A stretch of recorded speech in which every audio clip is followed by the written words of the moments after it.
Saludos a todos, Ricardo Iván Reverón Justi por aquí. Hablo con mis cuatro nombres y apellidos, porque mi papá también se llama Ricardo Reverón. Algunos lo conocen en este canal. Sé que muchos conocen a mi papá por su tiempo que estuvo en la Cámara de Comercio de Valencia, y a veces dicen, oye, Ricardo Reverón es teólogo. No, se refiere al hijo. Mi hermano, muchas gracias por la invitación. Gracias al CEPEC, gracias Neimu, gracias Jesús Chuy, que debe escuchar esto más tarde. Dios les bendiga a todos. Bueno, en primer lugar quiero pedirle a Dios que me dé la fortaleza necesaria para poder hablar. Ando un poquitico débil. Desde hace 2 semanas tengo el COVID-19 activo en mí ahorita. Y es primera vez que voy a dedicarme a hablar por más de 10 minutos seguidos. Espero que Dios me dé la fortaleza necesaria. ¿Ok? Así será. Bueno, hace unos minutos estabas hablando sobre este tema que les he traído preparado para el día de hoy. ¿Ok? Sobre dos tipos de personas: las personas resaltantes y las personas trascendentes. Y primero que nada quiero definir qué es resaltante y definir qué es trascendente. Una persona resaltante es una persona que se ve, una persona visible, una persona notoria. Y no siempre las personas notorias permanecen en el tiempo. Como también nosotros podemos hablar que las personas trascendentes pueden llegar a ser notorias en el tiempo, pero no siempre son notorias, pero en el tiempo siempre estarán presentes. A mí siempre me ha gustado mucho estudiar filosofía. He sido una persona que muy amante de la teología y de la Biblia, por supuesto, y eso, por supuesto, también me da ese impulso para estudiar un poquitico la filosofía, que va a veces un poquitico más allá de la Biblia. Y entre los filósofos más importantes y las personas pensantes más importantes de la historia de la humanidad tenemos a Gandhi. Gandhi, lo que a mí más me llamó la atención de él es que, sin ser el fiel creyente de Jesucristo, era una persona que siempre decía que la enseñanza más trascendente en toda la historia de la humanidad fue el Sermón de la Montaña de nuestro Señor Jesucristo, diciendo él que eso era una enseñanza digna de estudiar y digna de ver. En el final del Sermón del Monte que da nuestro Señor Jesucristo, que aparece en la Biblia en el libro de Mateo, aparece en Lucas también, pero está un poquitico más especificado en el libro de Mateo, él da una enseñanza final, como decimos los valencianos que les gusta la actividad taurina, esa estocada final. El Señor Jesucristo dice, después de haber dado todo el Sermón del Monte, dice, hay dos tipos de personas: los que escuchan su palabra y la ponen en práctica, y los que escuchan su palabra y no la ponen en práctica. Y ya vamos a entrar un poquitico en eso, ¿no? Pero en base a esto es que quiero que hablemos hoy, ¿ok? En primer lugar, ¿alguno de ustedes se acuerda por ahí en los años 90 un programa de música que salía en algún programa de radio también? Yo me acuerdo que salía en el canal de televisión VH1, que se llamaba The One Hit Wonder. ¿Tú te acuerdas, mi hermano Deimo, de One Hit Wonder? Ese era un programa donde ellos ponían a los artistas que fueron famosos por una canción que pegaron, una sola canción. Entonces, no artistas como los Beatles, que todas sus canciones son buenas, o artistas donde tienen muchas canciones famosas. No, artistas que fueron famosos por una sola canción y no los escucharon más nunca. Algo así a lo estilo de La Macarena, que uno escuchó La Macarena y tú dices, oye, qué canción tan buena, pero ya no escuchaste ninguna otra canción de esa misma gente. Probablemente sí, que me disculpen los fanáticos de este grupo, yo nada más me acuerdo de La Macarena, no sé si hicieron otras canciones. Pero hubo grupos de música que pegaron un éxito, y ese éxito estuvo en línea y en la radio y en la televisión por años, pero no pegaron otros. Hubo otro grupo de música que sí, cada vez se iban renovando, iban sacando música nueva, iban sacando nuevos éxitos y fueron famosos en el tiempo por toda la música que hacían. ¿Ok? El detalle que hay con estos One Hit Wonder, con este tipo de canciones, es que la fama que le da este estilo musical perdura por poco tiempo. Llega un momento en el que vienen canciones nuevas y estas viejas canciones pasan de moda y con el tiempo dejan de ser productivas económicamente para el grupo musical, deja de ser productiva para la estación de radio y poco a poco se va perdiendo en el tiempo. Eso le pasa no nada más a los artistas musicales, eso le puede pasar a los empresarios, eso le puede pasar a cualquier trabajador que no perdure en el tiempo. Resulta que para los artistas pegar un One Hit Wonder, podría llegar a ser fácil en algún momento. Hace un esfuerzo muy corto, muy rápido, algo pegajoso y ya. Pues resulta que para los empresarios hacer un esfuerzo pegajoso y ya y rapidito en el tiempo no es factible, porque con el tiempo necesitamos seguir produciendo, necesitamos seguir siendo útiles y necesitamos que nuestro esfuerzo perdure para poder nosotros también económicamente poder perdurar. Si nosotros cedemos el esfuerzo, cuando lleguen problemas, no vamos a poder perdurar. Entre las enseñanzas que el Señor Jesucristo da, que Él dice hay dos personas, el que escucha y pone en práctica y el que escucha y no pone en práctica. Él hace esta comparación poniéndole dos nombres. A la persona que escucha y pone en práctica le dice prudente. Una persona prudente. Y a la persona que escucha y no pone en práctica le dice insensato. Podríamos buscar otras traducciones de la Biblia y le dice imprudente, pero la palabra que más se ajusta al original es insensato. Y yo quisiera compartir con ustedes ahorita en la pantalla este pasaje de la Biblia. Confírmenme por favor quién lo tiene por ahí, si lo logran ver. Sí, se ve. Observa. ¿Se ve? Ok. Fíjense, en Mateo 7, esto viene desde mucho más arriba, empieza aquí, tenemos varios subtítulos, el Señor Jesucristo está enseñando, desde 2 capítulos atrás está enseñando esto, porque el Sermón del Monte es un poquitico largo. Está enseñando el juzgar a los demás, pide y se os dará, después viene esta regla de haz con los demás lo que tú quieres que hagan contigo, el árbol bueno, que da frutos buenos. Habla sobre, bueno, tú dices que me conoces, pero no hacías lo que yo te decía, y llega aquí a construir la casa sobre la roca, como aparece este subtítulo. Y voy a leer estos 4 versículos que dicen así. Cualquiera pues que oye estas palabras y las hace, le compararé a un hombre prudente que edificó su casa sobre la roca. Descendió lluvia y vinieron ríos y soplaron vientos y golpearon contra aquella casa y no cayó, porque estaba fundada sobre la roca.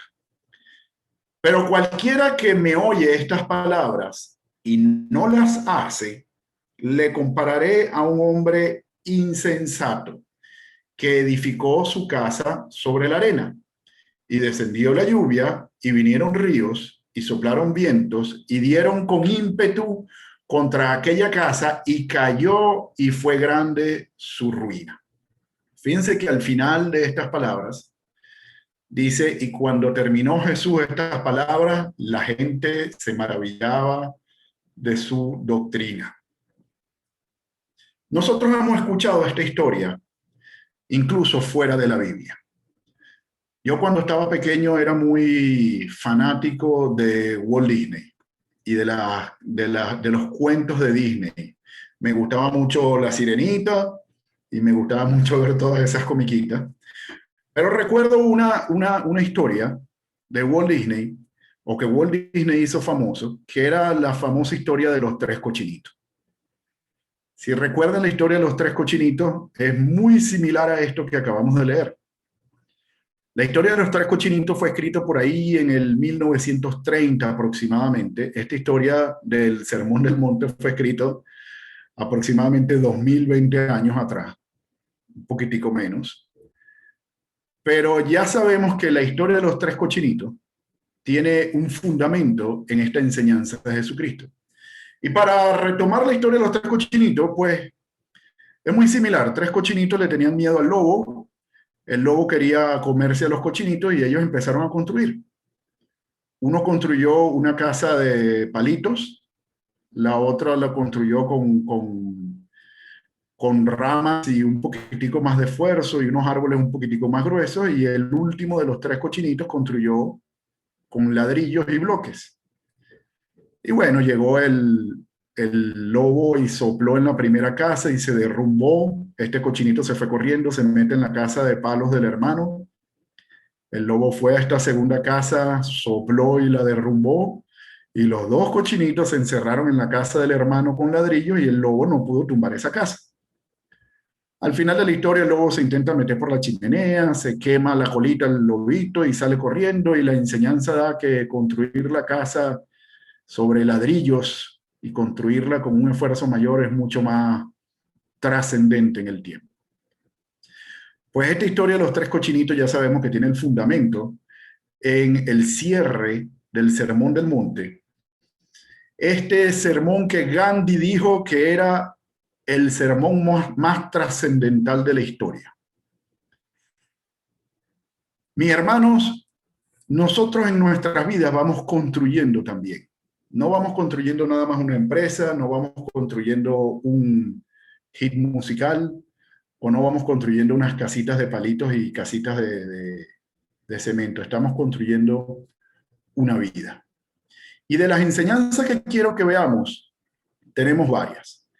En primer lugar, cuando el Señor Jesús dice que hay dos tipos de personas, Él dice que hay los que escuchan y ponen en práctica y los que escuchan y no ponen en práctica. Pero no pone la opción de alguien que no escuchó. ¿Ok? Nosotros vemos ahí el que escucha y pone en práctica y el que escucha y no pone en práctica. No aparece alguien que no haya escuchado estas enseñanzas del Señor Jesucristo. Y esto se debe a que el sermón que le está dando ya todo el mundo lo escuchó. Para nosotros hoy en día debería ser algo casi automático el conocer el Sermón del Monte.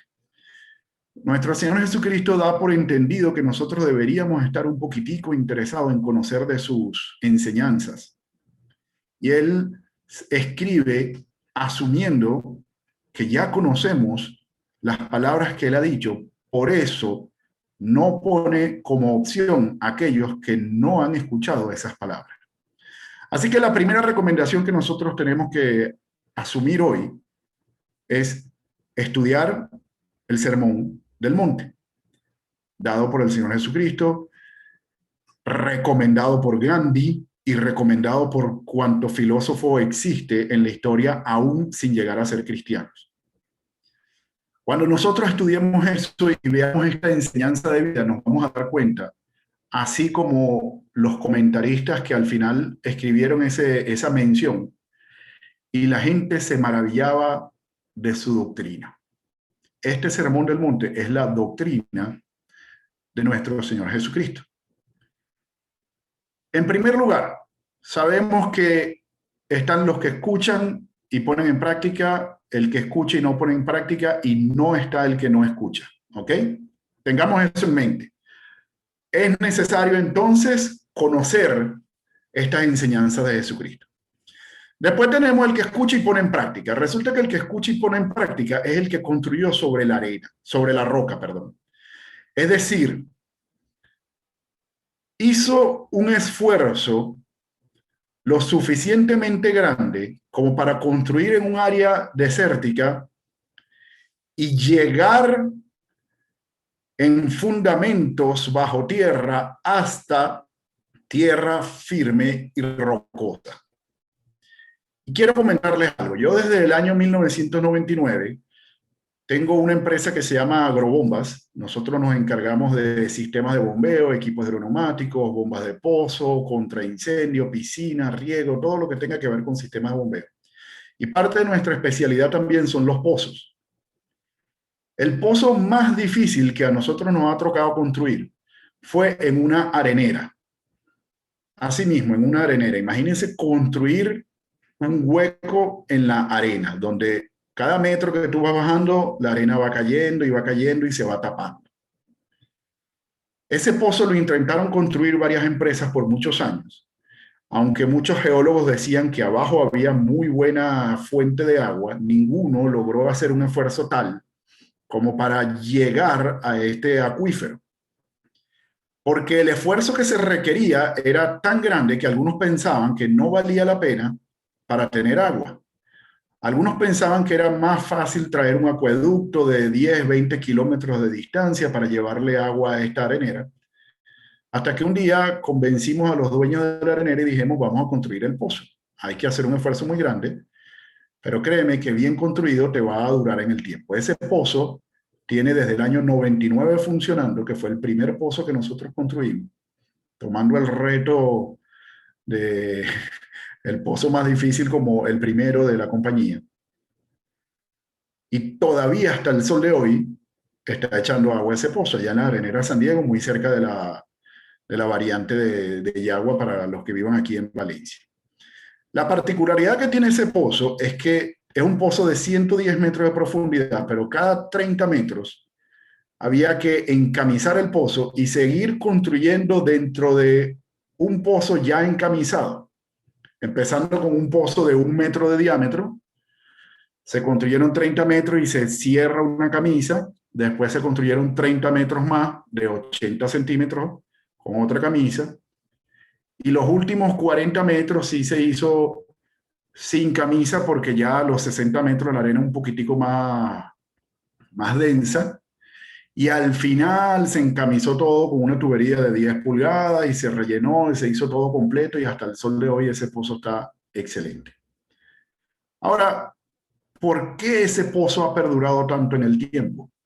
Porque el esfuerzo que se hizo para que sea un buen pozo hoy vale la pena. Mis hermanos, la enseñanza del Señor Jesucristo nos dice que el que construye sobre la roca, cuando vengan las tormentas, esa casa va a mantenerse. Lo segundo que nosotros debemos ver es que van a venir tormentas. Siempre van a venir tormentas. En nuestra vida, en nuestras empresas, en nuestros negocios, vamos a tener luchas de cualquier tipo. Lucha económica, lucha financiera, vamos a tener enfermedades, vamos a tener imprevistos. Y solo el que esté bien fundamentado, que tenga una base sólida que aguante, va a permanecer erguido y va a permanecer en el tiempo. El segundo tipo de personas que da el Señor Jesucristo en esta enseñanza es aquel que escucha su palabra, pero no la pone en práctica y construye sobre la arena. Ahora, imagínese usted que usted quiere construir en Las Vegas, por ejemplo, que es un área desértica, y no se va al fondo a construir una buena fundación y un buen fundamento. Pues, ¿qué va a pasar? En lo que venga la primera tormenta, va a soplar como el lobo que sopló en la casita del primer cochinito y se va a caer, porque no hay algo que lo esté fijando con el suelo y que le esté dando una buena base. Este tipo de personas, nosotros las podemos comparar con las que quieren de una vez construir algo ostentoso, que se vea, que sea visible, que se vea bonito, que la gente se maraville y diga, mira esta construcción tan grande que acaba de hacer, qué belleza, pero no tiene un buen fundamento. Y por muy bonito que se vea la construcción, por muy bonito que parezca el estilo de vida que tú estás llevando, si no está fundamentado sobre la roca fuerte, mi hermano, cuando vengan las tormentas, que van a venir, eso puede caer. ¿Y qué es lo que dice ahí? Y grande es la ruina. A veces lo más doloroso en la ruina no es nada más el volver a empezar, sino el haber visto que todo se destruyó por un esfuerzo que no hiciste en un principio. Desde el año 2007, el año 2007, en una iglesia donde yo estuve, empezaron a construir un colegio, un terreno de 4.000 metros cuadrados, donde el proyecto de construcción tiene un plan de 20 años. Ya llevan 17 años, no, perdón, llevan 10 años, 13 años, perdón, y se ve nada más los primeros 3 pisos de 5 pisos y un auditorio grandísimo que eso va a tener. Y la gente dice, ¿dónde está la construcción? Tanto tiempo lleva y no se ve. Y tienen razón que no se ve, porque la gran parte de la construcción está bajo tierra. Todos los que hemos trabajado en la construcción aquí en Venezuela sabemos que nuestras tierras valencianas y venezolanas tienen un buen fundamento, pero aproximadamente después de 6 metros. Construir sin bajar 6 metros es algo riesgoso. Incluso hay zonas donde a los 3 metros ya tienes un nivel freático alto y empieza a salir agua, entonces toca construir tanques y toca construir estaciones de bombeo para sacar el nivel freático. Y resulta que aquí en Valencia para construir requiere un esfuerzo muy grande, pero si no lo haces así, ese edificio se va a inclinar como la Torre Pisa, que estaba planificado inclinarse para un lado y se inclinó para el otro lado. Y con el tiempo todavía se mantiene, pero es una obra de arte bonita, es una estructura bella para ver, no es una estructura segura. Si esa estructura no fuera lo que fuera hoy en la historia, ya la hubiesen cerrado. Hermanos, todos los que están aquí escuchando sepan lo siguiente. Si nosotros queremos hacer un plan a futuro, es necesario hacer un esfuerzo muy grande en un principio que no va a ser notorio para los demás. La primera fase de la construcción de cualquier obra son las fundaciones. Es lo que más lleva, es el esfuerzo más grande, son las maquinarias más grandes y es lo que menos se ve. Algunos inversionistas podrían decir, yo estoy pasando dinero, les estoy pasando unos préstamos muy grandes, el banco está pasando dinero, pero no ven hacia arriba. ¿Qué está pasando? Y puede que vayan y lo que vean es huecos y huecos y huecos y dicen, pero ¿qué es esto? Esto debería ser un edificio de 6 pisos, 10 pisos, y yo veo que ustedes están construyendo para abajo. ¿Qué pasó? Si no llegamos hasta la roca, eso no va a estar fuerte. Ok, otra cosa importante que debemos ver aquí. Quiero ir recapitulando hasta ahora. Están los que escuchan las enseñanzas y las ponen en práctica, que son los que llegan hasta la roca para establecer las fundaciones. El que escucha y no pone en práctica, que es el que empieza a construir sin esforzarse en las fundaciones. No está el que no escucha, porque asumimos que todos debemos haber escuchado. Otra cosa importante es que siempre van a venir tormentas, vamos a tener luchas, vamos a pasar por sombras, vamos a pasar por situaciones que puede que escapen de nuestras manos y solamente el que esté fundamentado, el que tenga una buena base sobre la roca es el que se va a mantener. ¿Ok? Al final de todo esto, esta analogía en las construcciones es la mejor analogía que pudo haber usado el Señor Jesucristo en esta enseñanza. Porque requiere un esfuerzo muy grande para construir una casa, al igual que requiere un esfuerzo muy grande para construir nuestras vidas. Nosotros, si queremos perdurar en el tiempo, necesitamos tener un esfuerzo. Ahora, vamos a intentar poner en práctica cómo es este tipo de esfuerzo. Ok, ya he escuchado toda esta filosofía, suena muy bonito, ya sé que tengo que fundamentarme sobre la roca, sé que tengo que buscar escuchar las enseñanzas del Señor Jesucristo, por ejemplo, y coger estos consejos de sabiduría. ¿Cómo lo pongo en práctica? Lo primero que nosotros debemos ver a la hora de construir nuestras vidas es la capacitación. Caballeros, damas presentes, es necesario la capacitación. Nunca dejemos de capacitarnos. Tanto los constructores como los médicos, los ingenieros, pilotos, siempre tienen que estar en constante capacitación. Esa es nuestra manera de ir echando raíces sobre la roca. Perdón, de tal manera que en el tiempo, cuando vengan los problemas, tengamos la capacidad de enfrentar los problemas. Tal cosa como la suerte no existe. Yo siempre he dicho que la suerte es la unión de la oportunidad y la capacitación.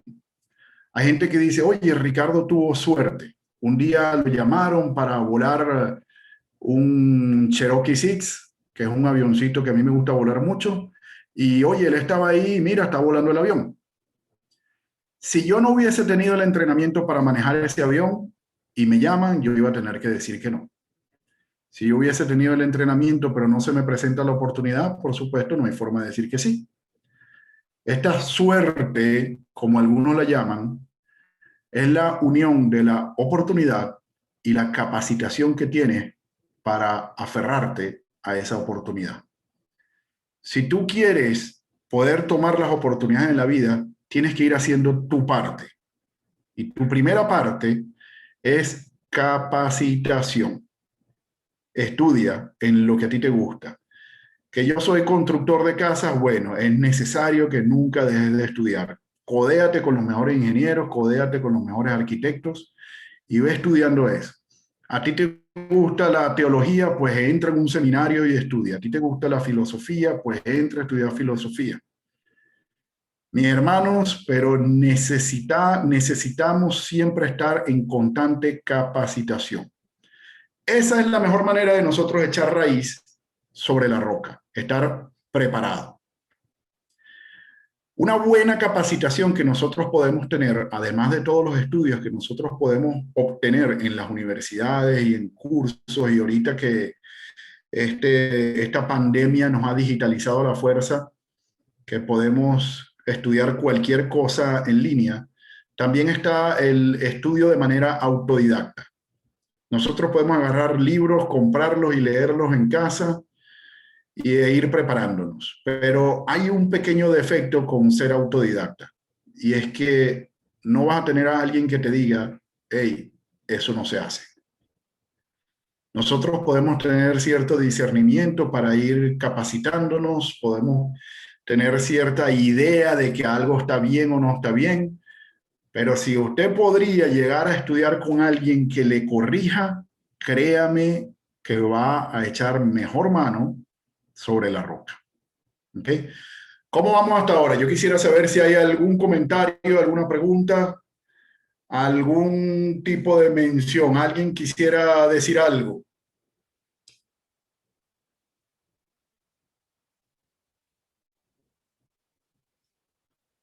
Ninguno. ¿Me están escuchando ustedes por ahí? Háganme una Sí, señal por ahí. te estamos escuchando. Hasta ahora no, parece no haber muchas preguntas. Entonces, si quieres, avanzamos y al final. Ok. Seguimos. Seguimos. Ok. Ok, tenemos la capacitación. Esa es de las mejores maneras que nosotros tenemos de ir echando mano sobre la roca. Ok. Ahora, fíjense que la enseñanza que da el Señor Jesucristo no es el que escucha cualquier enseñanza. No es el que escucha la filosofía de Gandhi. No, es el que escucha las palabras que Él nos dio. Y aquí en donde es necesario volver a caer en la Biblia.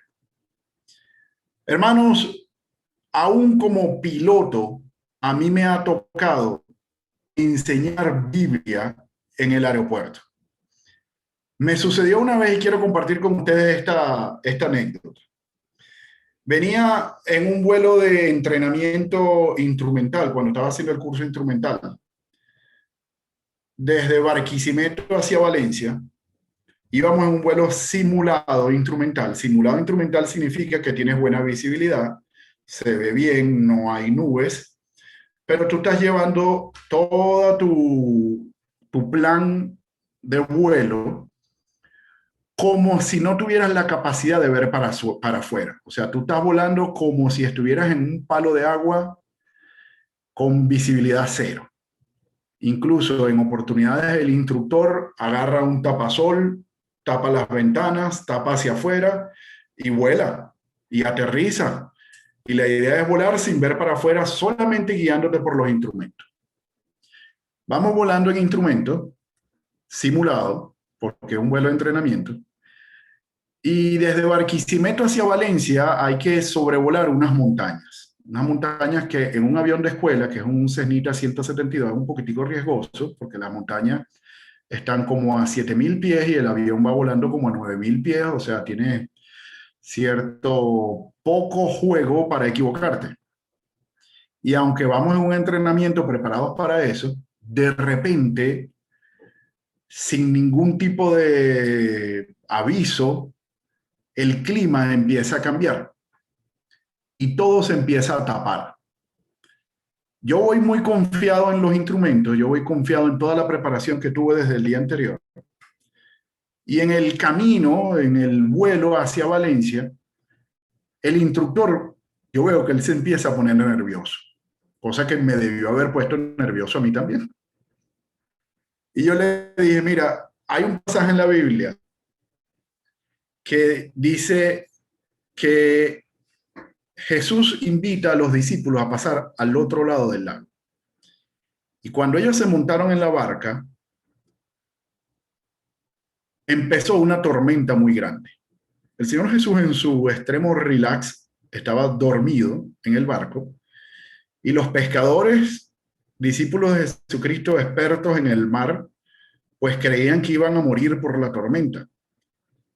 Y llega un momento en el que lo despiertan y le dicen, Señor, despiértate que perecemos. El Señor Jesús se despierta, se levanta y reprende al viento y al mar y todo se calmó. Yo le estoy echando este cuento al instructor mientras estamos en este vuelo y él me dice, bueno, Ricardo, ¿y por cuenta que tú me dices todo eso? Yo le digo, hermano, una cosa, ora, dile a Dios que abra el cielo, así como hizo con el mar, y capaz y funciona. Y él, sin ser muy creyente, dijo, Dios mío, así como tú hiciste con los discípulos en aquel entonces, abre el cielo y permítenos aterrizar en Valencia con buena visibilidad.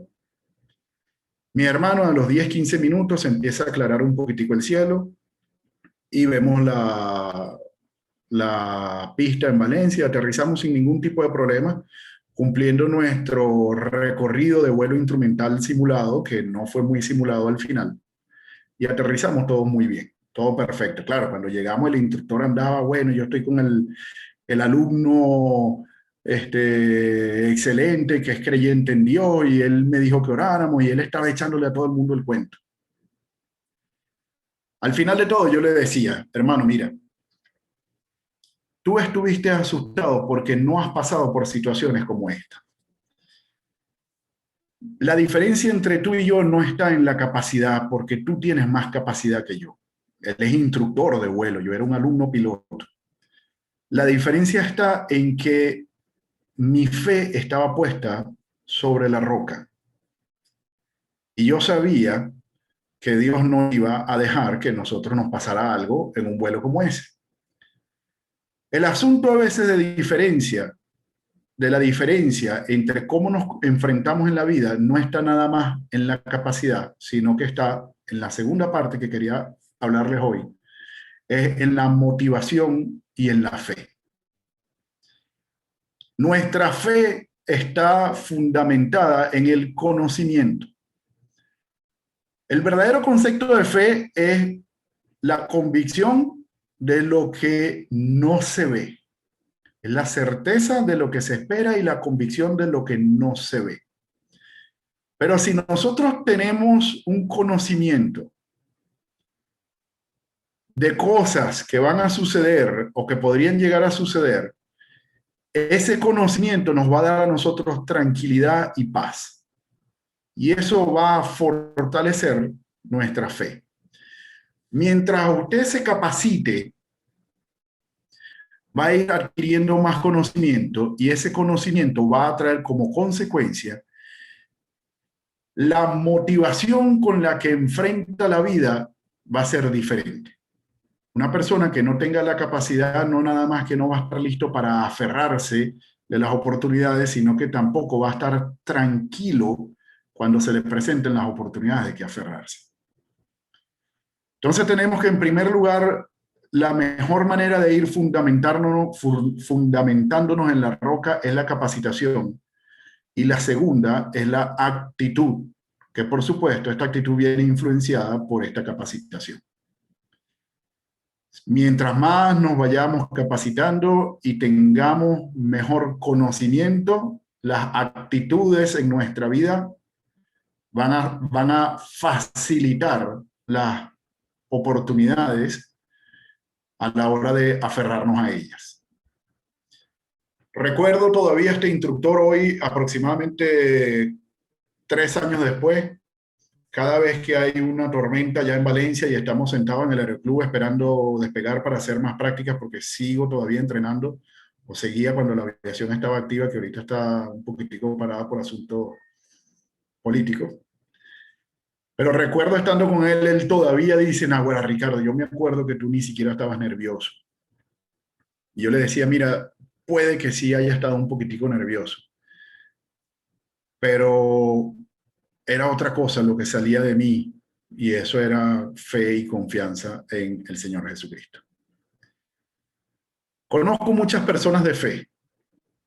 Conozco personas de fe, incluso de múltiples religiones, como pastor y teólogo y profesor de predicación expositiva. He conocido cuánto tipo de denominación bíblica existe, pero solo los que tienen de verdad una capacitación y un conocimiento arduo de las enseñanzas del Señor Jesucristo, tú las vas a mantener a ellos tranquilos y en paz cuando vengan las tormentas. Mis hermanos, recuerden esto: siempre van a enfrentar tormentas. Tu actitud puede marcar la diferencia en una tormenta. Tú puedes tener un conocimiento muy grande, pero si dejas que el miedo te aborde y te gobierne, puede que te estrelles en la tormenta y puede que haya una grande ruina. Si dejas que el miedo, al contrario, te dé ese impulso necesario para tomar decisiones correctas, lo más seguro es que vas a sobrevolar esa tormenta y no vas a tener inconveniente futuro. Solo eso lo puedes hacer si tienes un buen fundamento, si estás bien anclado a la roca, si tienes el conocimiento necesario y la capacitación necesaria. Así que, cosas importantes, y quiero volver a recapitular por última vez. Número 1, están los que escuchan los consejos del Señor Jesucristo y lo ponen en práctica. Esos son los prudentes, los que se esfuerzan, los que hacen y hacen y hacen y hacen, incluso hacen mucho que no se está viendo el resultado a primera mano, pero eso se va a ver a futuro, y es fundamentarse sobre la roca. Se están capacitando, están estudiando, están buscando conocer cada vez más y están buscando establecer su fe. ¿Ok? Segundo tipo de personas, los que escuchan pero no ponen en práctica y simplemente hacen lo que quieren hacer. Buscan hacerlo más rápido, buscan construir lo más bonito y buscan pasar lo más rapidito por encima de las cosas sin esforzarse en una inversión de futuro. Tercero, no están los que no escuchan la palabra de Dios. Eso ni siquiera los toman en cuenta. Eso está descartado por completo. ¿Ok? Mi hermano, dos maneras de fundamentarse sobre la roca. Uno es capacitación y la otra es actitud. La capacitación va a ir fortaleciendo tu actitud y la actitud es la que va a marcar la diferencia cuando vengan las tormentas. Espero estas palabras les sea edificantes, les sea edificante a algunos. Espero algunos de estos puedan meditar al respecto, puedan tomar en cuenta cómo ir planificándose de ahora en adelante en la vida, en sus programas de vida empresariales, en programas de vida cotidiano, en sus estudios, sabiendo siempre que fundamentarse sobre la roca que es Cristo va a ser la mejor manera de estar listos para enfrentar las tormentas. Dios le bendiga, mis hermanos. Muchísimas gracias por todo. Gracias, gracias Ricardo, de verdad, las gracias son para ti. De verdad que buenísimo escuchar.